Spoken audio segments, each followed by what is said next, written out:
কি শুরু হয়েছে বাংলাদেশে আমাকে বলো।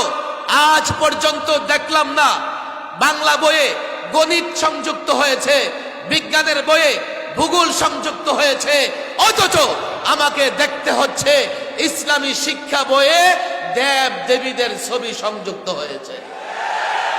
তোমরা বিচার করো, এক এক নাস্তিককে ধরে তোমরা গ্রেফতার করো, বিচার করো, না হলে জনতার হাতে ছেড়ে দাও। 90% মুসলমানদের ঈমান ইসলামে যারা আঘাত করবে, এদেশের জনগণ তাদের বিচার করবে। আর এখান থেকে পরিষ্কার কথা, যে বা যারা পাঠ্যপুস্তকে ওই দুর্গার ছবি, দেবদেবীর ছবি মুসলমানদের পাঠ্যপুস্তকে, বিশেষ করে ইসলামিয়াতের পাঠ্যপুস্তকে দেবদেবী মূর্তির ছবি সংযুক্ত করেছে, এ